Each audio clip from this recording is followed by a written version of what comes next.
ನಮಸ್ಕಾರ ಸ್ನೇಹಿತರೆ, ನಾನು ನಿಮ್ಮ ಪ್ರೀತಿಯ ರಾಜದಾರಿ ಶ್ರೀನಿವಾಸ್. ನೀವು ನೋಡ್ತಿದ್ದೀರಿ ರಾಜದಾರಿ ಚಾನಲ್. ನಮ್ಮ ಚಾನಲ್ನ ಲೈಕ್ ಮಾಡಿ, ಶೇರ್ ಮಾಡಿ ಮತ್ತು ಸಬ್ಸ್ಕ್ರೈಬ್ ಮಾಡಿ ಅಂತ ಕೇಳ್ಕೊಳ್ತಾ ಇದ್ದೀನಿ. ಇವತ್ತು ಇಡೀ ನಮ್ಮ ನಾಡಿನಲ್ಲಿ ಯಾವುದೇ ಚಾನಲ್ ನೋಡಿದ್ರು ಯಾರ ಬಾಯಿನಲ್ಲೂ ಒಂದೇ ಪ್ರಮುಖವಾದಂಥ ಪ್ರಕರಣ ನಮ್ಮ ನೇಹಾ ಹಿರೇಮಠ್ ಕೊಲೆ. ಏನಪ್ಪ ಇದು ನೇಹಾ ಹಿರೇಮಠ್ ಕೊಲೆ ಅಂತಂದರೆ, ಇದರ ಹಿಂದೆ ನಾನಾ ವಿಚಾರಗಳು ಜನತೆಯ ಮನಸ್ಸಿನಲ್ಲಿ ಹರಿದಾಡ್ತಾ ಇದ್ದಾವೆ. ಏನಾಗ್ತಾಯಿದೆ ಇವತ್ತು ನಮ್ಮ ಸಮಾಜ? ಪ್ರೀತಿ ಪ್ರೇಮದ ವಿಷಯದಲ್ಲಿ, ಅಥವಾ ಇದು ಪ್ರೀತಿ ಪ್ರೇಮವೋ ಅಥವಾ ದೋಖಾನೋ, ಲವ್ ಜಿಹಾದೋ, ಮತ್ತೊಂದೋ ಮಗದೊಂದೋ, ಯಾವ ಆಯಾಮದಲ್ಲಿ ಈ ಪ್ರಕರಣವನ್ನು ನಾವು ನೋಡಬೇಕು ಅನ್ನೋದು ನಮಗೆ ಅರ್ಥ ಆಗ್ತಾ ಇಲ್ಲ. ಬಹಳ ಗೊತ್ತಿರೋವಂಥ ಇಬ್ಬರು ವ್ಯಕ್ತಿಗಳು, ಒಂದು ಶಾಲೆಯಲ್ಲಿ ಸಹಪಾಠಿಗಳಾಗಿದ್ದಂಥ ಇಬ್ಬರು ವ್ಯಕ್ತಿಗಳು ಆನಂತರ ಈ ರೀತಿ ಪ್ರಕರಣಗಳಲ್ಲಿ ಅವರನ್ನು ನಾವು ನೋಡ್ತೀವಿ ಅಂತ ಬಹುಶಃ ಅವರ ಶಾಲಾ ಸಿಬ್ಬಂದಿ ಆಗಲಿ ಅವರ ಪೋಷಕರಾಗಲಿ ಅಂದ್ಕೊಂಡಿರ್ಲಿಕ್ಕೆ ಸಾಧ್ಯನೇ ಇಲ್ಲ. ಇದು ಒಂದು ಮಾನವೀಯತೆಯನ್ನೇ ಒಂದು ಕರಗಿಸುವಂಥ ಕಲ್ಲು ಕರಗ್ತು ಅಂತಾರಲ್ಲ, ಹಾಗಾಗ್ಬಿಟ್ಟಿದೆ ಇವತ್ತಿನ ಪರಿಸ್ಥಿತಿ. ಇವತ್ತೇನು ಆರೋಪಿ ಫಯಾಜ್ ಇದನ್ನಲ್ಲ, ಅವನು ಮಾಡಿರುವಂಥ ಈ ದುಷ್ಕೃತಿ ಇದೆಯಲ್ಲ, ನಿಜವಾಗಿ ಸಮಾಜ ಅವನಿಗೆ ಧಿಕ್ಕಾರ ಹೇಳ್ತಾ ಇದೆ. ಎಲ್ಲರೂ ಅವನಿಗೆ ಉಗಿತಾ ಇದ್ದಾರೆ. ಎಂಥ ಕೆಲಸ ಮಾಡಿದ್ದಾನೆ ಆತ ಅಂತ. ಅವನಿಗೆ ಸ್ವಲ್ಪನಾದರೂ ಅವನೊಬ್ಬ ಮನುಷ್ಯ ಅಂತ ಏನಾದರೂ ಬಾಳ್ಬೋದ ಈ ಸಮಾಜದಲ್ಲಿ? ಒಂದು ಸರಿ ಅಲ್ಲ, ಎರಡು ಸರಿ ಅಲ್ಲ, 9 ಸರಿ ತಾನು ನಿಶ್ಚಯ ಮಾಡಿಕೊಂಡು ನಿರ್ಧಾರ ಮಾಡಿಕೊಂಡೇ ಬಂದು ಈ ಕೊಲೆಯನ್ನು ಮಾಡಿದ್ದಾನೆ. ಅವನು ಚುಚ್ಚುತ್ತಾ ಇರುವಂಥ ಪ್ರತಿಯೊಂದು ಆ ಒಂದು ಹಿರಿತಕ್ಕೂ ಆ ಜೀವ ವಿಲವಿಲ ಅಂತ ಒದ್ದಾಡಿ ಸಾಯ್ತಾ ಇದೆಯಲ್ಲ, ಇದು ರಂಜನೆ ಅಲ್ಲ, ನಮಗೆ ಇದು ಎಚ್ಚರಿಕೆ, ನಮಗೊಂದು ಜಾಗರೂಕತೆಯ ಒಂದು ಸೂಚನೆ. ನಮ್ಮ ಸಮಾಜ ಯಾವ ಕಡೆ ಹೋಗ್ತಾ ಇದೆ, ನಮ್ಮ ಸಮಾಜಕ್ಕೆ ಇನ್ಯಾವ ಆಪರೇಷನ್ಗಳು ಮಾಡಬೇಕು ನಾವು? ಇಂಥ ಪಾತಿಕೆಗಳನ್ನು ಗುಂಡಿಟ್ಟುಕೊಳ್ಬೇಕು ಬೇಡವೋ? ರೋಸದ ಜನ ಸರ್ಕಾರನ ಕೇಳ್ತಾ ಇದ್ದಾರೆ, ಪ್ರಶ್ನೆ ಮಾಡ್ತಾ ಇದ್ದಾರೆ, ಸರ್ಕಾರದ ಮುಖಕ್ಕೆ ಕೈ ಇಟ್ಟು ಹೇಳ್ತಾ ಇದ್ದಾರೆ, ಇನ್ನೂ ಯಾಕೆ ಸುಮ್ಮನಿದ್ದೀರಿ? ಯಾರನ್ನ ಸುಧಾರಿಸ್ತಾ ಇದ್ದೀರಿ ನೀವು? ಯಾರಿಗೆ ಸಮಾಧಾನ ಮಾಡ್ತಾ ಇದ್ದೀರಿ ನೀವು? ಎಷ್ಟು ಜನ ಈ ರೀತಿ ನಿಮ್ಮಿಂದ ನೋವಿಗೆ ಸಿಕ್ಕಬೇಕು ಅಂತ ಹೇಳಿ ಅಂತ. ಒಂದು ಹುಬ್ಬಳ್ಳಿಯ ಕಾಂಗ್ರೆಸ್ನ ಕಾರ್ಪೊರೇಟರ್, ಆ ವ್ಯಕ್ತಿ ತಾನು ನೊಂದುಕೊಂಡು ಹೇಳ್ತಾನೆ, CM ಅವರ ಹೇಳಿಕೆ ಇದು ಅವರ ವೈಯಕ್ತಿಕ ವಿಚಾರಕ್ಕಾಗಿರುವಂಥ ವೈಯಕ್ತಿಕ ದ್ವೇಷದಿಂದ ಆಗಿರುವಂಥ ಕೊಲೆ ಅಂತ. ರಾಜ್ಯದ ಮುಖ್ಯಮಂತ್ರಿಗಳು, ಕಾಂಗ್ರೆಸ್ ಸರ್ಕಾರ ಇಲ್ಲಿದೆ, ಕಾಂಗ್ರೆಸ್ ಸರ್ಕಾರದ್ದೇ ಒಬ್ಬ ಕೌನ್ಸಿಲರ್ ಮಗಳ ಪರಿಸ್ಥಿತಿ ಈ ರೀತಿ ಆಗಿದೆ, ನನ್ನ ಮಗಳ ಪರಿಸ್ಥಿತಿ ಹೀಗಾಗಿದೆ, ನನಗೆ ಹೀಗಾಗಿದೆಯಲ್ಲ, ನೀವು ಯಾವ ನ್ಯಾಯ ಕೊಡ್ತಾ ಇದ್ದೀರಿ? ಯಾಕೆ ಈ ರೀತಿ ಹೇಳಿಕೆ ಕೊಡ್ತಾ ಇದ್ದೀರಿ ಮುಖ್ಯಮಂತ್ರಿಗಳೇ? ನಿಮ್ಮ ಹೇಳಿಕೆ ಸಮಂಜಸವೇ? ಗೃಹ ಮಂತ್ರಿಗಳು ಹೇಳ್ತಾರೆ, ಇಬ್ಬರ ನಡುವೆ ಪ್ರೀತಿ ಇತ್ತು, ಆ ಪ್ರೀತಿ ವಿಚಾರಕ್ಕೆ ಇವರಿಬ್ಬರು ಈ ರೀತಿ ಕೊಲೆ ಆಗಿಬಿಟ್ಟಿದೆ ಅಂತ. ಎಲ್ಲವನ್ನ ನಾವು ಸ್ವಲ್ಪ ಯೋಚನೆ ಮಾಡಿ ವಿವೇಚನೆಯಿಂದ ಮಾತಾಡಬೇಕಾಗಿದೆ. ಇವತ್ತು ಆ ವ್ಯಕ್ತಿ ಫಯಾಜ್ ನಿಜವಾಗೂ ಅವನೊಬ್ಬ ಮಾನಸಿಕ ಅಸ್ವಸ್ಥನ? ಏನಾದರೂ ಅವನು ಹುಚ್ಚನ? ನಿಜಕ್ಕೂ ಜನತೆ ಮಾತಾಡೋ ಹಾಗೆ ಇದೇನಾದರೂ ಷಡ್ಯಂತ್ರನ? ನಿಜಕ್ಕೂ ಇದು ಲವ್ ಜಿಹಾದ? ಯೋಚನೆ ಮಾಡಬೇಕು ನಾವು. ಯಾಕೆಂದರೆ ಅವನು ಅವಳನ್ನ ನಿಜವಾಗೂ ಪ್ರೀತಿಸಿದ್ರೆ, ಅವರಿಬ್ಬರಿಗೂ ಪರಿಚಯ ಇದ್ದು ನಿಜವಾಗೂ ಅವ್ರು ಪ್ರೇಮ ಪ್ರೀತಿನೇ ಮಾಡಿದರೆ, ಪ್ರೀತಿನ ಹೀಗೆ 9 ಸರಿ ಚುಚ್ಚಿ ಸಾಯಿಸ್ತಾರಲ್ಲ, ಇದು ಎಂಥ ಪ್ರೀತಿ ರೀ? ನಿನಗೆ ಒಪ್ಪದೇ ಇರೋ ಪ್ರೀತಿ, ಅದು ಪ್ರೀತಿನೇ ಉಳಿದಿರಬಾರ್ದು. ಪ್ರೀತಿ ಸತ್ತೋಗ್ಬಿಡ್ಬೇಕು, ನಶಿಸಿ ಹೋಗ್ಬೇಕು. ರಕ್ತದ ಮಡುವಿನಲ್ಲಿ ವಿಲವಿಲ ಅಂತ ಒದ್ದಾಡ್ಕೊಂಡು ಆ ಜೀವ ಆರೋಗ್ತಾ ಇದ್ರೆ ನಿನ್ನ ಪಾಡಿಗೆ ಓಡೋಗೋಕೆ ಪ್ರಯತ್ನ ಪಡ್ತೀಯಲ್ಲ, ಎಂಥ ತಾಯಿ ತಂದೆ ಮಗನಯ್ಯ ನೀನು. ಅರೆ, ನಿಮ್ಮ ತಂದೆ ಹೇಳ್ತಾರೆ, ಅವನು ನನಗೆ ಸಿಕ್ಕಿ ಬರೀ ಹಣವನ್ನೇ ಕೇಳ್ತಾ ಇದ್ದ, ಅವನು ನನ್ನ ಮಾತನ್ನೇ ಕೇಳ್ತಾ ಇಲ್ಲ ಅಂತ. ಅವನನ್ನೇ ಕೊಲೆ ಮಾಡೋಕ್ಕೆ, ಅವನನ್ನೇ ಸಂಚು ಮಾಡೋದಕ್ಕೆ ಪ್ರಯತ್ನ ಪಟ್ಟೆ ನೀನು ಮಗ ಅಂತ. ನೀನೆಂಥ ಮಗನಯ್ಯ? ಏನೋ ನಿಮ್ಮ ತಾಯಿಯವರು ದೊಡ್ಡದಾಗಿ ಹೇಳ್ತಾರೆ, ನಾನು ಅವನು IAS ಓದಿಸ್ಬೇಕು ಅಂತ ಮನಸ್ಸಿಟ್ಕೊಂಡಿದ್ದೆ ಅಂತ. ನೀನು IAS ಆಗಿ ಏನಯ್ಯ ಪ್ರಯೋಜನ? ನಿನ್ನ ಮನಸ್ಸನ್ನು ಕಂಟ್ರೋಲ್ಗೆ ತಗೊಳ್ಳಿದ್ರೆ ಯೋಗ್ಯತೆ ಇಲ್ಲ ನಿನಗೆ. ಒಂದು ಜೀವನ ಈ ರೀತಿ ನೀನು ರೋಸಿ ಹೋಗಿ ಈ ರೀತಿ ಮಾಡ್ತಿದೆಯಲ್ಲ, ನಿನ್ನನ್ನು ಏನು ಅನ್ಬೇಕು ಜಗತ್ತು? ನೀನು ನಿಜವಾಗೂ ಮನುಷ್ಯನಾಗಿ ನಿನಗೆ ಇನ್ನು ಒಂದು ಕ್ಷಣ ಕೂಡ ಬದುಕೋದಕ್ಕೆ ನಿನಗೆ ಯೋಗ್ಯತೆ ಇಲ್ಲ. ಈ ಕೂಡಲೇ ಸರ್ಕಾರಕ್ಕೆ ಏನಾದರೂ ಕಿಂಚಿತ್ತು ಕಿವಿ ಮೂಗು ಕಣ್ಣು ಈ ಕರುಳು ಏನಾದರೂ ಇದ್ದರೆ ಅವನನ್ನು ಎನ್ಕೌಂಟರ್ ಮಾಡಬೇಕು ಅಂತ ಜನ ಹೇಳ್ತಾ ಇದ್ದಾರೆ. ಜನತೆ ಧಿಕ್ಕಾರ ಹೇಳ್ತಾ ಇದ್ದಾರೆ. ಮತ್ತೆ ಯಾವ ಘನತೆಗೆ ಸರ್ಕಾರ ಈ ರೀತಿ ಅವ್ರನ್ನ ರಕ್ಷಣೆ ಕೊಡಬೇಕು? ಯಾಕೆ ಇವರಿಗೆಲ್ಲ ಜೈಲಿನಲ್ಲಿ ಕೂರಿಸಿ ಊಟ ಹಾಕಬೇಕು? ಒಂದಷ್ಟು ಕೊಬ್ಬರಿ ಎಣ್ಣೆ, ಒಂದಷ್ಟು ಬೆಲ್ಲದ ಖರ್ಚು, ಒಂದಷ್ಟು ಬೇಳೆ, ಒಂದಷ್ಟು ಅವನ ಹೆಸರಲ್ಲಿ ಒಂದಷ್ಟು ದಿನಸಿ ಯಾಕೆ ಖರ್ಚು ಮಾಡಬೇಕು? ಇಲ್ಲ, ಇಂಥವರು ಮಾನವೀಯತೆ ಆಧಾರದಲ್ಲೂ ಕೂಡ ಬದುಕೋಕ್ಕೆ ಸಾಧ್ಯನೇ ಇಲ್ಲ. ಎಲ್ಲೋ ನಮ್ಮ ಒಂದು ಸಮುದಾಯದ ದಿಕ್ಕಿನಲ್ಲಿ ಸರ್ಕಾರ ಹೋಗ್ತಾ ಇದೆ ಅಂತ ಕೂಡ ಜನ ಮಾತಾಡ್ತಾ ಇದ್ದಾರೆ. ಅದಕ್ಕೆ ಈ ಸರ್ಕಾರದ ನಡವಳಿಕೆ ಕೂಡ ಅದೇ ರೀತಿ ಕಾಣ್ತಾ ಇದೆ. ಇದೇ ರೀತಿ ನಮ್ಮ ಸರ್ಕಾರಗಳು ಹೊರಟೋದ್ರೆ, ಇದೇ ರೀತಿ ಸರ್ಕಾರಗಳು ಒಂದು ಸಮುದಾಯವನ್ನ ತುಷ್ಟೀಕರಣ ಮಾಡೋದಕ್ಕೋದ್ರೆ ಬೇರೊಂದು ಸಮುದಾಯಗಳ ಪರಿಸ್ಥಿತಿ ಏನಾಗ್ಬೋದು?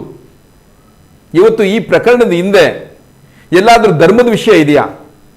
ಎಲ್ಲಾದ್ರೂ ನಿಜವಾಗೂ ಜಿಯಾದ್ ಇದೆಯಾ? ಎಲ್ಲಾದ್ರೂ ಒಂದು ಷಡ್ಯಂತ್ರ ಇದೆಯಾ?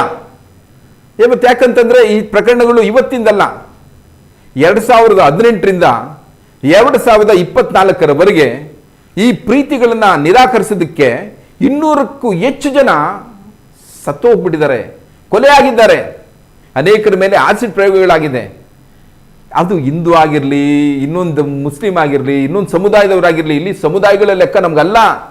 ಮನುಷ್ಯನನ್ನ ಇಷ್ಟು ಕೀಳಾಗಿ, ಇಷ್ಟು ತುಚ್ಛ ಮನೋಭಾವದಲ್ಲಿ ಇಷ್ಟು ಹಿಂಸೆಯನ್ನು ಏರ್ಪಡಿಸ್ಬೇಕಾ? ಅವರು ಈಗ ನಾನು ನಿನ್ನ ಪ್ರೀತಿಸಿದ್ದೀನಿ, ನೀನು ಪ್ರೀತಿಸಬೇಕು. ಅವಾಗೆಲ್ಲ ಪ್ರೀತಿ ಅಂತಂದ್ರೆ ಒಂದು ನಂಬಿಕೆ ಇತ್ತು, ಪ್ರೀತಿ ಅಂದ್ರೆ ಒಂದು ತ್ಯಾಗ ಇತ್ತು. ನೀನು ಪ್ರೀತಿಯಾಗಿ ಬದುಕ್ತೀನಿ, ಚೆನ್ನಾಗಿರ್ತೀನಿ ಅಂದ್ರೆ ಹೋಗಮ್ಮ ಚೆನ್ನಾಗಿರು, ಅಥವಾ ನೀನು ಹೋಗಪ್ಪ ಚೆನ್ನಾಗಿರು, ಎಲ್ಲೋ ಇರು, ನೀನೆಲ್ಲೇ ಇದ್ರು ನೀನು ನಾನು ಜ್ಞಾಪಕ ಮಾಡ್ಕೋತೀನಿ, ಯಾಕೆಂದ್ರೆ ನಾನು ನಿನ್ನನ್ನು ಅಷ್ಟು ಔದಾರ್ಯದಿಂದ ಬಿಟ್ಕೊಡ್ತೀನಿ ಅಂತ ಹೇಳುವಂಥ ಮನಸ್ಥಿತಿ ಇರ್ತಾ ಇತ್ತು. ನೀನು ಅವಳನ್ನು ಕೊಂದೇ ಬಿಟ್ಟಿಯಲ್ಲ, ಏನು ಸಿಕ್ತು ನಿನಗೆ? ನಿನ್ನ ತಂದೆ ತಾಯಿ ಜೊತೆ ಬದುಕೋಕ್ಕಾಗತ್ತಾ? ನಿನ್ನ ಜೀವಂತವಾಗಿ ನೀನು ನ್ಯಾಯವಾಗಿ ಇರೋಕ್ಕಾಗುತ್ತಾ? ಈ ಜಗತ್ತು ನಿನ್ನ ಉಗಿಯೋದಿಲ್ವಾ? ಅರೆ, ನೀನು ಅವಳನ್ನು ಬಿಟ್ಬಿಟ್ಟಿದ್ದಿದ್ರೆ ನೀನು ಇನ್ನೊಂದು ಜೀವ ಆದ್ರೂ ಸಿಗ್ತಾ ಇತ್ತು ಜೊತೆಗೆ ಸಂಗಾತಿ ಅಂತ. ಅವಳ ಜೊತೆ ನೀನು ಮದುವೆ ಆಗ್ಬೋದಾಗಿತ್ತು, ಬದುಕು ಕಾಣ್ಬೋದಾಗಿತ್ತು. ಅವಳು ಕೂಡ ಯಾವುದೋ ರೀತಿ ತಾಯಿ ತಂದೆಗೆ ಋಣಿಯಾಗಿ ಬದುಕ್ಬೋದಾಗಿತ್ತು. ಪ್ರೀತಿ ಆಗಲೇಬಾರ್ದು ಅಂತೇನಿಲ್ಲ, ಆಗಿರ್ಬೋದು ಪ್ರೀತಿ. ಅಂದ್ರೆ ಪ್ರೀತಿಸಿದವ್ರನ್ನೇ ಮದುವೆ ಆಗಬೇಕು ಅಂತಲೂ ಕೂಡ ಯಾವ ಕೋರ್ಟು ಹೇಳಿಲ್ಲ, ಯಾವ ರೀತಿಯೂ ಕೂಡ ಮಾನದಂಡಗಳಿಲ್ಲ. ಅವ್ರು ಯಾವ ಸಂದರ್ಭದಲ್ಲಾದ್ರೂ ಬದಲಾವಣೆ ಆಗ್ಬೋದು, ಗೊತ್ತಾಗ್ಬೋದು. ನಿನ್ನ ಈ ರೀತಿ ದೂರ್ತ ಲಕ್ಷಣ ಅವಳು ಕಾಣಿಸಿರ್ಬೇಕು, ನಿನ್ನ ಈ ದುರುಳ ವಿಷಯ ಅವಳು ಗೊತ್ತಾಗಿರ್ಬೇಕು, ಏನು ಮಾಡ್ತಾ ಇದೆಯಾ ಅಂತ ಕೂಡ ಅವ್ಳು ಗೊತ್ತಿರ್ಬೋದು. ಈಗಾಗಲೇ ಈ ಪ್ರಕರಣದಲ್ಲಿ ನಿನ್ನ ಈ ಫಯಾಜ್ ಅವ್ರ ತಾಯಿ ತಂದೆ ಕೂಡ ಎದುರಿಸೋ ಪ್ರಯತ್ನ ಪಟ್ಟಿದ್ದಾನೆ ಅಂತ ವಿಚಾರಗಳು ಬಂದಿದೆ. ಅವ್ರ ಹಿಂದೆ ಬಿದ್ದು ನಿಮ್ಮ ಮಗಳು ನನಗೆ ಮದುವೆ ಮಾಡಬೇಕು, ನಿಮ್ಮ ಮಗಳನ್ನೇ ನನಗೆ ಮದುವೆ ಮಾಡಬೇಕು, ಈ ರೀತಿ ಹೇಳಿಕೆ ಕೂಡ ಇವತ್ತು ಜನಗಳ ಮಧ್ಯೆ ಓಡಾಡ್ತಾ ಇದೆ. ಏನು ಭಯ ಇಡ್ತೀರಾ? ಬ್ಲ್ಯಾಕ್ ಮೇಲ್ ಮಾಡ್ತಾರಾ? ಯಾಕೆ? ಆಸ್ತಿಗಾಗ? ನೇಹಾ ಹಿರೇಮಠ ಅವರ ತಂದೆಯ ಆಸ್ತಿ, ಅವರ ರಾಜಕೀಯ ಸ್ಥಾನಮಾನಗಳು, ಅವ್ರ ಹಿಂದೆ ಇರೋಂಥ ಸುಖ, ಶಾಂತಿ, ನೆಮ್ಮದಿ ಕಿತ್ಕೊಳ್ಳೋಕ್ಕಾಗುತ್ತೆ ಅಂತನಾ? ಎಲ್ಲಿ ನಿಮ್ಮ ದಾರಿ ತಪ್ಪಿಬಿಡ್ತೋ, ಎಲ್ಲಿ ನೇಹಾ ನಿಮ್ಮನ್ನ ಬೇಡ ಅಂತ ಹೇಳ್ಬಿಟ್ಲೋ ಆ ಕೂಡಲೇ ಅವಳು ಬದುಕಬಾರ್ದು, ಅವಳನ್ನು ಸಾಯಿಸ್ಬಿಡು, ಒಂದು ನಮ್ಮ ದಾರಿಗೆ ಬರಬೇಕು, ಇಲ್ಲ ಅವಳು ಈ ಭೂಮಿ ಮೇಲೆ ಬದುಕಬಾರ್ದು. ಈ ಎಗ್ಗುರು ತಿಟ್ಕೊಂಡು ಬಂದ್ಬಿಟ್ಟಿದ್ದೀರ ನೀವು, ಈ ದಾರಿಲಿ ಹೋಗ್ಬಿಡ್ತಾ ಇದ್ದೀರ ನೀವು. ರಕ್ತದಿಂದ ಪ್ರೀತಿ ಗೆಲ್ಲಕ್ಕಾಗಲ್ಲ ಕಣಯ್ಯ. ರಕ್ತದಿಂದ ಯಾವತ್ತು ಜಗತ್ತನ್ನ ಗೆಲ್ಲಕ್ಕೆ ಸಾಧ್ಯನೇ ಇಲ್ಲ. ರಕ್ತದಿಂದ ಎಷ್ಟೋ ಜನ ಕೋಟೆ ಕಟ್ಟಿದವರು ಇವತ್ತು ಮಣ್ಣಲ್ಲಿ ಮಣ್ಣಾಗಿ ಹೋಗ್ಬಿಟ್ಟಿದ್ದಾರೆ. ರಕ್ತ ಹರಿಸಿ ಏನೂ ಪ್ರಯೋಜನ ಇಲ್ಲ. ಅದಕ್ಕೂ ಮಧ್ಯೆ ಪ್ರೀತಿ ಅಂತ ಹೆಸರು ಬೇರೆ ಹೇಳ್ತಾರೆ. ನಾಚಿಕೆ ಆಗಬೇಕು ಇವರಿಗೆ, ನಾಚಿಕೆ ಆಗಬೇಕು ಅವ್ರಿಗೆ ಪ್ರೀತಿ ಪ್ರೇಮದ ವಿಷಯ ಇದರ ಮಧ್ಯೆ ತರೋದಕ್ಕೆ. ಇಂಥ ವ್ಯಕ್ತಿಗಳ ಮಧ್ಯೆ ಪ್ರೀತಿ ಮಾಡಿರುವಂಥ ಪೆದ್ದುತನಕ್ಕೆ ಇವತ್ತು ಆ ಹುಡುಗಿ ಬಲಿಯಾಗೋದ್ಲು. ಇವತ್ತು ಸಮಾಜ ಸರ್ಕಾರನ ಕೇಳ್ತಾ ಇದೆ, ಇನ್ನೆಷ್ಟು ದಿನ ನಾವು ಈ ರೀತಿ ಮಾಡ್ಕೊಳ್ಬೇಕು, ಎಷ್ಟು ಜನ ಈ ರೀತಿ ನಾವು ಅನುಭವಿಸ್ಬೇಕು, ಸಾಕು ನಿಲ್ಲಿಸಿ, ಇನ್ನಾದ್ರೂ ಕಾನೂನು ಬಿಗಿಯಾದಂಥ ಕಾನೂನುಗಳು ತನ್ನಿ, ಇಂಥ ಜನಗಳನ್ನ ರೋಡ್ನಲ್ಲಿ ನಿಲ್ಲಿಸಿ ಎನ್ಕೌಂಟರ್ ಮಾಡಿ ಅಂತ ಕೇಳ್ತಾ ಇದ್ದಾರೆ. ಕಣ್ಣು ಮುಗು ಕಿವಿ ಇಲ್ವಾ? DK ಶಿವಕುಮಾರ್ ಅವರು ಹೇಳ್ತಾರೆ, ಬೊಮ್ಮಾಯಿಯವ್ರ ಕಾಲದಿಂದಲೂ ಕೂಡ ಅನೇಕ ಪ್ರಕರಣಗಳಲ್ಲಿ ಇವೆಲ್ಲ ನಡೆದೋಗಿದ್ವು ಅಂತ ಹೇಳ್ತಾರೆ.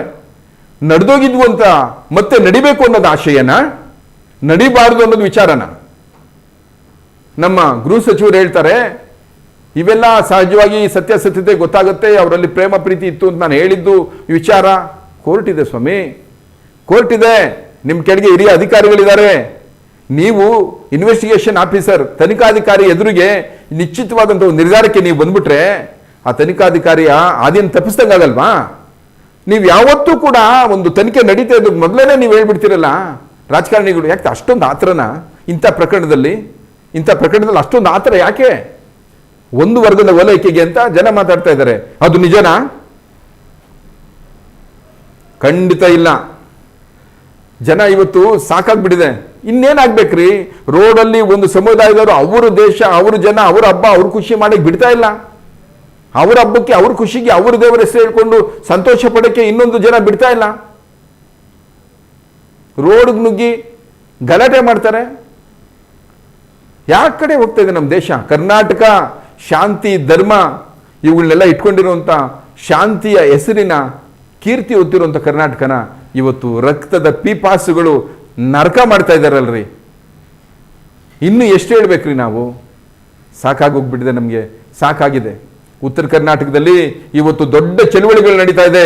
ವಿದ್ಯಾರ್ಥಿಗಳು, ಜನರು, ಮಹಿಳೆಯರು ಬೀದಿಗೆ ಬಿದ್ದು ತಮ್ಮ ಪ್ರಾಣ ಮಾನಗಳನ್ನ ಏನ್ ಮಾಡಬೇಕು ಅಂತ ತಲೆ ಚಚ್ಕೊಂಡು ಕೇಳ್ತಾ ಇದ್ದಾರೆ. ಉತ್ತರ ಏನು ಹೇಳ್ತೀರಿ ನೀವು? ಏನು ಉತ್ತರ ನಿಮ್ದು? ಯಾರನ್ನ ಸಂತೈಸ್ತೀರಿ ನೀವು? ಸತ್ತೋರ್ ಮನೆಗೆ ಹೋಗೋದು, ಸಾಂತ್ವನ ಹೇಳೋದು, ಅವ್ರಿಗೆ ನಮಸ್ಕಾರ ಮಾಡೋದು, ಇರ್ಲಿ ಬಿಡಿ ಅಂತ ಹೇಳ್ಬಿಡೋದಾ? ಬರೀ ಅವ್ರಿಗೆ ಪರಿಹಾರ ಕೊಡೋದ್ರಿಂದ, ಅವ್ರಿಗೆ ಹಣ ಕೊಡೋದ್ರಿಂದ ಏನಾದ್ರೂ ಇದು ಮುರಿದೋಗುತ್ತಾ? ಏನಿಲ್ಲ. ನೇಹ ಅವ್ರ ಹಿರೇಮಠ ಅವ್ರ ಮನೆಗೆ ಹೋಗಿ ಹಣ ಕೊಟ್ರೆ ಅವ್ರಿಗೆ ಸಂತೃಪ್ತಿ ಆಗ್ಬಿಡುತ್ತಾ? ಅವ್ರ ಮಗಳು ತಂದು ಕೊಡುತ್ತಾ? ಒಬ್ಬಳೇ ಮಗಳು, ಎಷ್ಟು ಪ್ರೀತಿಯಿಂದ ಸಾಕಿದ್ರು. ಅವ್ರ ತಂದೆ ಹೇಳ್ತಾರೆ, ನನ್ನ ಮಗಳು ಯಾರ ಹತ್ರ ಜಗಳ ಆಡುವಂತ ಮನಸ್ಥಿತಿ ಅವಳಲ್ಲ, ಪ್ರಬುದ್ಲು, ಒಳ್ಳೆ ವಿದ್ಯಾರ್ಥಿ, ಒಳ್ಳೆ ಪ್ರತಿಭಾವಂತ ವಿದ್ಯಾರ್ಥಿ ಅವಳು ಬದುಕಿದ್ದಿದ್ರೆ ಒಳ್ಳೆ ಕನಸುಕೊಂಡು ಅವಳ ಜೀವನದಲ್ಲಿ ಒಳ್ಳೆ ಯಶಸ್ಸನ್ನು ಸಾಧಿಸ್ತಾ ಇದ್ಲು ಅಂತ. ಅವರೆಲ್ಲ ಕನಸುಗಳನ್ನ ಮಣ್ಣು ಪಾಲು ಮಾಡಿದಂಥ ಈ ಪ್ರಕರಣದಲ್ಲಿ ಮುಂದೆ ಏನೇನಾಗ್ಬೋದು? ಏನೇ ಆಗಲಿ, ಒಬ್ಬನಂತೂ ಜೈಲಿನಲ್ಲಿ ಸುಖವಾಗಿರ್ತಾನೆ. ಯಾಕೆಂದ್ರೆ ಅವನು ಮನುಷ್ಯನೇ ಅಲ್ಲ. ಬೋನಿನಲ್ಲಿ ಕಂಬಿ ಅಣಿಸ್ಕೊಂಡು ಕುತ್ಕೋತಾನಲ್ಲ, ಆ ಥರ ಕಣ್ಣು ಮುಚ್ಕೊಂಡು ಕುಂತ್ಕೊಂಡ್ಬಿಟ್ಟು ಒಂದಷ್ಟು ದಿನ ಆದಮೇಲೆ ಅವನು ಕೂಡ ಆಚೆ ಬಂದ್ಬಿಡ್ತಾನೆ. ನಾವು ಸಮಾಜ ಇವತ್ತು ಹೆಂಗಿದೆ ಅಂದರೆ ಜನ ಮರೆಯೋದಕ್ಕೆ ಶುರುವಾಗ್ಬಿಟ್ಟಿದ್ದಾರೆ. ಪ್ರತಿನಿತ್ಯ ಒಂದೆಲ್ಲ ಬಿಟ್ಬಿಟ್ಟು ಮರ್ತೋಗ್ತಾ ಇದ್ದಾರೆ. ಮರ್ತೋಗಿ ನಾವು ಇವತ್ತು ಏನಾಗಿದೆ ಅಂತ ವಾಪಸ್ ಹೇಳ್ಕೊಂಡ್ರೆ ನಮಗೆ ಭಯ ಆಗ್ತಾ ಇದೆ. ನಾನು ಹೇಳಿದಂತಲ್ಲ, ಈಗ 2018ರಿಂದ 2024 200ಕ್ಕೂ ಮೇಲ್ಪಟ್ಟು ಕೊಲೆಗಳು ಹಿಂಗಾಗಿದೆ ಅಂದರೆ ನಾವೇನು ಹೇಳಬೇಕು ಅದಕ್ಕೆ? ದಯಮಾಡಿ ಸರ್ಕಾರ ಈ ನಿಟ್ಟಿನಲ್ಲಿ, ಈ ಪ್ರಕರಣದಲ್ಲಿ ಗಂಭೀರವಾಗಿ ವರ್ತಿಸಬೇಕು. ತಮ್ಗೆ ಇಚ್ಛಾ ಬಂದಂಗೆ ಒಬ್ಬರು ಇದೇ ಸಂತೋಷ್ ಲಾಡ್ ಸಚಿವರು ಹೇಳ್ತಾರೆ, ಇಲ್ಲ ಅವನ್ನ ಎನ್ಕೌಂಟರ್ ಮಾಡಬೇಕು ಅಂತ ಅವ್ರು ಹೇಳ್ತಾರೆ. ಅಂದರೆ ಆ ಕಲ್ಗಟ್ಟಿ, ದಾವಣಗೆರೆ, ಗದಗ, ಹುಬ್ಳಿ ಎಲ್ಲ ಒಂದೇ ಕ್ಷೇತ್ರಕ್ಕೆ ಬರುತ್ತೆ, ಅವರು ಕಾಂಗ್ರೆಸ್ನವರು, ಅದಕ್ಕೆ ಅವರು ಸಮಾಧಾನ ಮಾಡಕ್ಕೆ ಹಿಂಗೆ ಹೇಳಿದ್ರು ಅಂತ ಹೇಳಕ್ಕಾಗುತ್ತಾ ನಾನು? ಇಲ್ಲಿ ಇರೋ ಮನಸ್ಥಿತಿ ಇಲ್ಲಿ ನಿಮ್ಮ ಮೇಲ್ವರ್ಗದ ನಾಯಕರ ಬಾಯಲ್ಲಿ ಬರ್ತಾ ಇಲ್ವಲ್ಲ. ಸೊ ನಾನು ಕಾಂಗ್ರೆಸ್ ಸರ್ಕಾರ ಟೀಕೆ ಮಾಡ್ತೀನಿ ಅಂತ ನಾನು ಹೇಳ್ತಾ ಇಲ್ಲ. ರಾಜಕಾರಣಕ್ಕೋಸ್ಕರ, ರಾಜಕೀಯಕ್ಕೋಸ್ಕರ ಇವತ್ತು ನಾವು ಏನೆಲ್ಲ ನೋಡ್ತಾ ಇದ್ದೀವಿ, ಏನೆಲ್ಲ ನಡೆದೋಗ್ತಾ ಇದ್ದೀವಿ ಅಂತ ನಾನು ಹೇಳ್ತಾ ಇದ್ದೀನಿ ಅಷ್ಟೇ. ಇಡೀ ಪ್ರಕರಣದಿಂದ ಒಂದು ಎಲ್ಲೋ ಜನಗಳಿಗೆ ಭಯ ಆಗ್ತಾ ಇದೆ, ಲವ್ ಜಿಹಾದ್ ಏನಾದರೂ ಮರುಕಳಿಸ್ಬಿಟ್ಟಿದೆಯಾ ಅಂತೇಳಿ. ಒಟ್ಟಾರೆ ಇದೇನೇ ಪ್ರಕರಣಗಳಿರಲಿ, ದಯಮಾಡಿ ಸರ್ಕಾರ ಈ ನಿಟ್ಟಿನಲ್ಲಿ ಗಂಭೀರವಾಗಿ ವರ್ತಿಸಬೇಕು. ನ್ಯಾಯಾಲಯಕ್ಕೆ ಬಿಡಬೇಕು, ನ್ಯಾಯಾಧೀಶರ ತೀರ್ಮಾನಕ್ಕೆ ಬಿಡಬೇಕು. ಆದರೆ ಒಬ್ಬರು ಹೇಳ್ತಾರೆ, ರೋಸಿತ್ತಿರೋ ಒಂದು ಹೆಣ್ಮಗಳು ಬೀದಿಲಿ ಬಂದು ಹೇಳ್ತಾಳೆ, ಅವನನ್ನು ಜನರ ಕೈಗೊಪ್ಪಿಸಿ, ಖಂಡಿತ ಅವನನ್ನು ಜನರ ಕೈಗೊಪ್ಪಿಸಿ ಅವರ ಒಂದು ಬುದ್ಧಿ ಕಲಿಸುವಂಥದ್ದು ಕೊಡಬೇಕು ಅಂತ. ಆದರೆ ನಮ್ಮ ದೇಶ ಸಂವಿಧಾನ ಯಾವತ್ತೂ ಈ ರೀತಿ ಬೀದಿ ನ್ಯಾಯಗಳಿಗೆ ಒಪ್ಸೋಕ್ಕಾಗಲ್ಲ ತಾಯಿ. ಯಾಕೆಂದರೆ ನಮ್ಮ ನ್ಯಾಯಾಲಯ ಅಥವಾ ನಮ್ಮ ಸಂವಿಧಾನ ಕಟ್ಟಕಟ್ಟೆಯಲ್ಲೇ ನಿಂತು ಮಾತಾಡಬೇಕು, ಅವ್ರ ಪರವಾಗಿ ಸಾಂವಿಧಾನಿಕವಾಗಿ ಮಾತಾಡಬೇಕು ಅಂತೇಳಿ ಕಾನೂನು ಬಿಗಿ ನಿಯಮಗಳಿವೆ. ಇಲ್ಲ ಅಂದಿದ್ರೆ ಅರಬ್ ರಾಷ್ಟ್ರಗಳ ಥರ ರೋಡ್ನಲ್ಲಿ ಇಳಿಸಿ, ಕಲ್ಲುಡಿಸಿ, ಕೈ ತೆಗೆಸಿ, ಕಾಲು ತೆಗೆಸಿ, ಕಣ್ಣು ತೆಗೆಸಿ ಅವನ ತಲೆ ತೆಗೆಸ್ತಾ ಇದ್ರು. ಭಾರತ ದೇಶದಲ್ಲಿ ಇನ್ನೂ ಆ ರೀತಿ ಉಗ್ರವಾದಂಥ ಒಂದು ರೀತಿ ಉಗ್ರ ಸ್ವರೂಪದ ಶಿಕ್ಷೆಗಳಾಗಿಲ್ಲ. ಸೊ ಹಾಗಾಗಿನೇ ಈ ರೀತಿ ಆರೋಪಿಗಳು, ಅಪರಾಧಿಗಳು ಹೆಚ್ಚಾಗ್ಬಿಟ್ಟಿದ್ದಾರೆ. ಆಗಬೇಕು ಅನಿಸುತ್ತೆ ನನಗೂ. ಎಲ್ಲೋ ಆ ರೀತಿ ತಪ್ಪು ಮಾಡಿದವ್ರಿಗೆಲ್ಲ ಉಗ್ರವಾದಂಥ ಒಂದು ಶಿಕ್ಷೆ ಕೊಡಬೇಕು. ಅವ್ರನ್ನ ಸಾರ್ವಜನಿಕವಾಗಿ ಹಿಂಸೆ ಮಾಡಬೇಕು. ಸಾರ್ವಜನಿಕವಾಗಿ ಈ ರೀತಿ ಹಿಂಸೆ ಮಾಡಿ, ಕಲ್ಲೊಡೆದು, ಅವ್ರ ಕೈ ತೆಗೆಸಿ, ಕಣ್ಣು ತೆಗೆಸಿ ಅವ್ರನ್ನ ಸಾಯಿಸಿದ್ರೆ ಇನ್ನಷ್ಟು ಮಾಡೋವಂಥ ಪಾತಕಿಗಳಿಗೆ ಬರೆ ಎಳ್ದಂಗಾಗಿರುತ್ತೆ. ಮಾಡಬಾರ್ದು ಅನ್ನೋ ಒಂದು ಪಾಠನ ನಾವು ಕಲಿಸ್ದಂಗಾಗಿರುತ್ತೆ ಅಂತ ಅನ್ಸಲ್ವಾ? ಯಾವ ತಾಯಿ ತಂದೆ ಇದನ್ನ ನೋಡಿದ್ಮೇಲೆ ನೆಮ್ಮದಿಯಾಗಿರ್ತಾರ್ರಿ? ಯಾವ ಹೆಣ್ಮಕ್ಳು ತಾನೇ ಖುಷಿಯಾಗಿ ಆಚೆ ಓಡಾಡೋಕ್ಕಾಗುತ್ತೆ? ಇನ್ನು ಅವ್ರವ್ರ ಮನೇಲಿ ಇಟ್ಕೊಳ್ತಾರೆ. ಅವ್ರ ಸ್ವತಂತ್ರ ಸತ್ತೋಗುತ್ತೆ.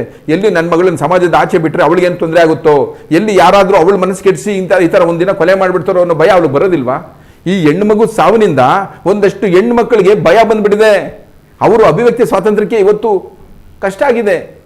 ಸ್ತ್ರೀ ಶಕ್ತಿ, ಸ್ತ್ರೀ ಸ್ವಾತಂತ್ರ್ಯದ ಬಗ್ಗೆ ಮಾತಾಡೋ ಪಕ್ಷಗಳು ಇವತ್ತು ಸ್ತ್ರೀಯ ಮಾನ ಪ್ರಾಣ ಹರಣ ಮಾಡ್ತಾ ಇದ್ದಾರೆ. ದಯಮಾಡಿ ನಾನು ಮಗದೊಮ್ಮೆ ಹೇಳ್ತಾ ಇದ್ದೀನಿ, ಜನತೆ ಖಂಡಿತ ಒಂದು ಒಳ್ಳೆ ನಿರ್ಣಯಕ್ಕೆ ಬರಬೇಕು. ಇದರಿಂದ ಸಂವಿಧಾನದಲ್ಲೇ ಹೇಳಬೇಕು, ಸರಿಯಾದಂಥ ಕ್ರಮ, ನೇರವಾದಂಥ ಕ್ರಮಗಳಾಗಬೇಕು. ಇಂಥವ್ರಿಗೆ ಯಾವುದೇ ಬೇಲ್ ಕೂಡ ಆಗಬಾರ್ದು, ಜಾಮೀನು ಕೂಡ ಸಿಗಬಾರ್ದು. ಮನಸ್ಸು ನೊಂದೋಗುವಂಥ ಪರಿಸ್ಥಿತಿ ಬಂದ್ಬಿಟ್ಟಿದೆ ಇವತ್ತು. ಕೇವಲ ಆ ಕೊಲೆಗಾರನ ತಾಯಿ ಹೇಳ್ತಾಳೆ, ನಾನು ಅವನ IAS ಮಾಡಿಸ್ಬೇಕಾಗಿತ್ತು, ಆತ ಒಳ್ಳೆಯವನು, ಇರುವೇನೂ ಸಾಯಿಸಿಲ್ಲ ಅಂತ. ಅವನು ಇರುವೇನೂ ಸಾಯಿಸಿಲ್ಲ ಸಾಯಿ, ಅವನು ಸಾಯಿಸಿದ್ದು ನಿನ್ನದೇ ಪ್ರತಿಕೃತಿಯ, ನಿನ್ನದೇ ಹೆಣ್ತನದ ಇನ್ನೊಂದು ಹೆಣ್ಣನ್ನು ತಾಯಿ, ಇನ್ನೊಂದು ಹೆಣ್ಣನ್ನು. ಏನು ಮಾಡಬೇಕಮ್ಮ ತಾಯಿ ಅವನ್ನ ಅಂದರೆ, ಇಲ್ಲ ಅವನಿಗೆ ಎನ್ಕೌಂಟ್ರ್ ಮಾಡಬೇಡಿ, ಕಾನೂನು ಪ್ರಕಾರ ಶಿಕ್ಷೆ ಕೊಡಿ ಅಂತ. ಯಾಕೆ ತಾಯಿ ಸಾಧ್ಯ? ಸತ್ತೋಗಿರೋಂಥ ಮಗಳ ಮೃತದೇಹನಿಟ್ಕೊಂಡು ತಲೆ ಚಚ್ಕೊಂಡು ಹೇಳ್ತಾ ಇದ್ನಲ್ಲ ತಾಯಿ ಅವ್ರ ತಂದೆ. ರೋಜ್ ಸೆತ್ತು ಕರಳನ್ನು ತನ್ನೆದುರಿಗೆ ತನ್ನ ಮಗಳನ್ನು ರಕ್ತದಲ್ಲಿ ವಿಲವಿಲ ಅಂತ ಉದಾರಿಸತ್ತಲ್ಲ ತಾಯಿ, ಅದನ್ನು ಕಂಡಲ್ಲ ಅಲ್ಲೇ ತಾಯಿ. ಅವರ ಹೃದಯಗಳಿಗೆ, ಅವ್ರ ಕರಳುಗಳಿಗೆ ನೋವಾಗಿಲ್ವಾ? ಆಗತ್ತಾಗಲ್ವಾ? ಅದೇ ನಿಮ್ಗಾಗ್ಬಾರ್ದಲ್ವಾ? ನಿಮ್ಮ ಯಜಮಾನರು ಹೇಳ್ತಾರೆ, ಇದೇ ಫಯಾಜ್ ಅವ್ರ ತಂದೆ ಹೇಳ್ತಾರೆ, ಅವನು ಮುನವಳ್ಳಿಯಲ್ಲಿ ಬಂದು ನನ್ನನ್ನು ತೊಂದರೆ ಮಾಡೋಕ್ಕೆ ಬಂದು ಆ ಸ್ಟೇಷನ್ನಲ್ಲಿ ಕಂಪ್ಲೇಂಟ್ ಆಗಿ ಅದರಿಂದ ಮುಚ್ಚಳಿಕೆ ಬರೆಸ್ಕೊಂಡು 3 ತಿಂಗಳಿಂದಷ್ಟೇ ಅವನನ್ನು ಬಿಟ್ಟಿದ್ರು ಅಂತ. ಅಂದರೆ ಅವನು ಮಾನಸಿಕವಾಗಿ ಯಾವ ರೀತಿ, ಯಾವ ಮಟ್ಟಕ್ಕೆ ಬಂದ್ಬಿಟ್ಟಿದ್ದ ಅನ್ನೋದನ್ನ ಇನ್ನೂ ಮುಚ್ಚಿಟ್ಕೊಳ್ಳೋಕ್ಕೆ ಸಾಧ್ಯನಾ? ಮಾಧ್ಯಮಗಳಿಗೆ ದಾರಿ ತಪ್ಪಿಸೋದಕ್ಕೆ ಸಾಧ್ಯನಾ? ಅವನು ಮನುಷ್ಯನೇ ಅಲ್ಲ, ಅವನು ಭ್ರಮೆಯಲ್ಲಿ ಅವನು ಬದುಕ್ತಾ ಇದ್ದಾನೆ. ಬದುಕಿನಲ್ಲಿ ವಾಸ್ತವತೆಯೇ ಇಲ್ಲ ಅವನಲ್ಲಿ. ಅವನೊಬ್ಬ ಹುಚ್ಚ. ಅವನನ್ನು ನಾವು ಏನೆಲ್ಲ ಅವಹೇಳನೆ ಮಾಡ್ಬೋದು, ನಿಂದಿಸ್ಬೋದು ಅನ್ನೋದು ನನಗೆ ಅರ್ಥ ಆಗ್ತಾ ಇಲ್ಲ. ಆದರೆ ಅವನನ್ನು ಖಂಡಿತ ಶಿಕ್ಷೆ ಮಾಡಬೇಕು ಅನ್ನೋದು ಮಾತ್ರ ಎಲ್ಲರ ಮನಸ್ಸಲ್ಲಿ ಬಂದಿದೆ. ಇದು ನಾನು ಹೇಳ್ತಾ ಇದ್ದೀನಿ, ಯಾವ ಭೂಮಿ ಮೇಲೆ ಹೆಣ್ಣಿಗೆ ಗೌರವ ಸಿಗಬೇಕು, ಯಾವ ಭೂಮಿ ಮೇಲೆ ಹೆಣ್ಣನ್ನು ಗೌರವಿಸಬೇಕು, ಗೋವುಗಳನ್ನು ಗೌರವಿಸಬೇಕು, ಅಲ್ಲಿ ಧರ್ಮ ಉಳಿಯುತ್ತೆ, ಒಳ್ಳೇದಾಗುತ್ತೆ ಅಂತ. ಅಂಥ ಅಭ್ಯುದಯ ಇವತ್ತು ಸಾಧ್ಯನೇ ಇಲ್ಲ ನಮ್ಮ ಸಮಾಜದಲ್ಲಿ. ಗೋವುಗಳನ್ನು ಬಿಡ್ತಾ ಇಲ್ಲ, ಹೆಣ್ಣುಗಳನ್ನು ಬಿಡ್ತಾ ಇಲ್ಲ, ನರಕರೋಧನ ಇವತ್ತು ಬದುಕು. ಹಾಗಾಗಿ ಈ ಪ್ರಕರಣದಲ್ಲಿ ಖಂಡಿತ ಆತನಿಗೆ ಕೊಡುವಂಥ ಶಿಕ್ಷೆ ಇನ್ನಷ್ಟು ದುಷ್ಟ ಮನಸ್ಸುಗಳ ದುಸ್ವಪ್ನ ಇದೆಯಲ್ಲ, ನಾನು ಹಂಗೆ ಮಾಡಿ ಹಿಂಗೆ ಮಾಡ್ಬೋದಾ, ಹಿಂಗೆ ಮಾಡಿ ಹಂಗೆ ಮಾಡ್ಬೋದಾ ಅಂತ. ಕರಾವಳಿ ಕಡೆ ಭಾಳಷ್ಟು ನೋಡಿ ಕೇಳಿದ್ದೀವಿ ನಾವು, ಧರ್ಮಸ್ಥಳದ ಪ್ರಕರಣದಲ್ಲಿ ಕೇಳಿದ್ದೀವಿ ನಾವು. ಕೆಲವೊಂದು ಪ್ರಕರಣಗಳಲ್ಲಿ ನ್ಯಾಯ ಈವರೆಗೂ ಸಿಕ್ಕೇ ಇಲ್ಲ. ಯಾವ ಹೆಂಗಸರಿಗೂ ಕೂಡ ಇನ್ನೂ ಕೂಡ ಸಮಾಧಾನ ಆಗಿಲ್ಲ ಇನ್ನಷ್ಟು ಪ್ರಕರಣಗಳಲ್ಲಿ. ಯಾರಿಗೆ ಶಿಕ್ಷೆ ಆದ್ರೇನು, ಯಾರಿಗೆ ಏನೇ ಆದ್ರೇನು, ಕಳ್ಕೊಂಡಿರೋರಿಗೆ ಅವ್ರಿಗೆ ಗೊತ್ತು ಆ ದುಃಖ. ಆ ಕುಟುಂಬದವರಿಗೆ, ಅವರ ಮನೆಯವರಿಗೆ, ಕಳ್ಕೊಂಡಿರೋಂಥ ಆ ಹೃದಯಗಳಿಗೆ ಒಂದಷ್ಟು ಸಾಂತ್ವನ ಕೊಡಲಿ, ಅವ್ರಿಗೆ ದೇವರ ಒಂದು ಶಕ್ತಿನ ಕೊಡಲಿ ಅಂತ ಆ ಹುಡುಗಿ ನೇಹ ಜೀವಕ್ಕೆ ಅವಳಿಗೊಂದು ಒಂದು ಸಾಂತ್ವನದ ಶ್ರದ್ಧಾಂಜಲಿಯನ್ನು ನಾವು ಹೇಳ್ಬೋದು ಅಷ್ಟೇ.